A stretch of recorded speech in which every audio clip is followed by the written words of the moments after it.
रूस जैसे ताकतवर देश को यूक्रेन अब तक कैसे संभाले हुए है? जवाब है डिजिटल तकनीक के इस्तेमाल से, जैसे कि एआई इंटेल, ड्रोन्स और real time digital battle maps. इस युद्ध में आम हथियारों के अलावा इन सॉफ्टवेयर्स का काफी अहम रोल दिखा है। आइए जानते हैं ऐसे 3 टूल्स के बारे में। पहला, रियल टाइम इंटेल। युद्ध में सही समय पर जानकारी मिलने का बहुत महत्व होता है। युद्ध में ऐसे सॉफ्टवेयर का इस्तेमाल हो रहा है जो जीपीएस यानी global positioning system, satellite, CCTV जैसे निगरानी कैमरों, ड्रोन्स और यहाँ तक कि सेलफोन से मिल रहे हर तरह के डेटा का इस्तेमाल करते हैं। एआई यानी आर्टिफिशियल इंटेलिजेंस ऐसे बड़े बड़े डेटा को कम से कम समय में प्रोसेस कर लेता है। जितनी जल्दी ऐसे डेटा को अपने काम की जानकारी में बदला जा सके, युद्ध के माहौल में इसका मतलब होता है उतना नुकसान बचा पाना। यहाँ तक कि एआई रियल टाइम डेटा से ये अंदाजा भी लगा सकता है कि दुश्मन का अगला हमला कहाँ होगा। यूक्रेनी स्टार्टअप ज़वूक ने ऐसा सॉफ्टवेयर बनाया जो मिसाइल, हेलीकॉप्टर, फाइटर जेट और ड्रोन्स में केवल उनकी आवाज के आधार पर अंतर कर सकता है। दूसरा, यूक्रेन की आईटी सेना। यूक्रेन के खिलाफ युद्ध को इस ग्रह के इतिहास में पहला साइबर युद्ध बताया गया। साइबर पीस इंस्टीट्यूट के सीईओ स्टेफान डुगविन इसकी वजह बताते हैं। The fact that never before cyber had such a importance and bear such a stake in the context of warfare. So it's really the use of ICT on all sides of the conflict in order to advance military agenda. So that's the game changer. It's less known. It's impacting already 37 countries.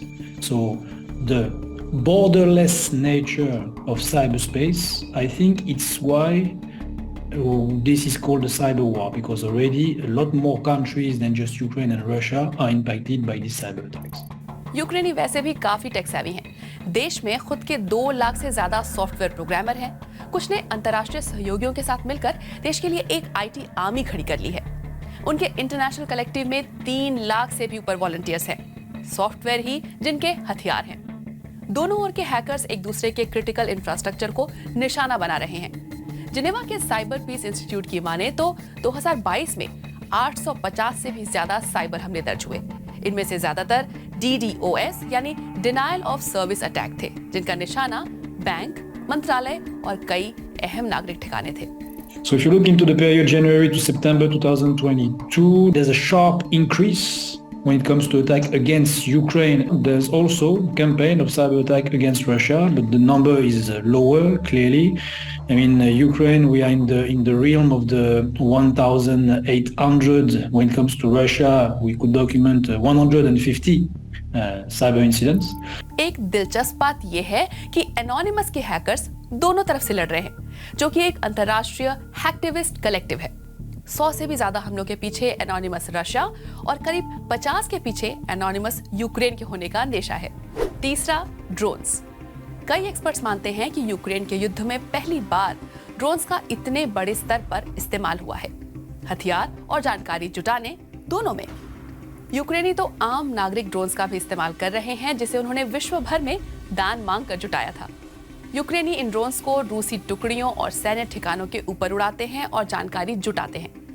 Arrow रोजवित्का ने ऐसे आम civilian drones को ऐसे military drones में बदलने का रास्ता खोज लिया जो दुश्मन पर हथगोले फेंक सकता है। 2014 में यूक्रेन पर रूसी कार्रवाई के बाद आईटी प्रोफेशनल्स ने मिलकर ये प्राइवेट यूनिट बनाई थी। ऐसे जुगाड़ के अलावा भी यूक्रेन को टर्किश बेरकतार TB2 ड्रोन्स और अमेरिका के स्विच ब्लेड्स जैसे कॉम्बैट ड्रोन्स मिले हुए हैं। बेरकतार TB2 ड्रोन्स के डैने 12 मीटर तक लंबे हैं और बार बार काम में लाए जा सकते हैं। वहीं स्विच ब्लेड को उसके कामिकाजे ड्रोन के लिए जाना जाता है, जो जाकर सीधे दुश्मन से टकरा जाते हैं, यानी एक बार ही इस्तेमाल हो सकते हैं। देशों के बीच कोई असल युद्ध कभी सॉफ्टवेयर और ऐप से लड़ा जाएगा? क्या आपने कभी सोचा था?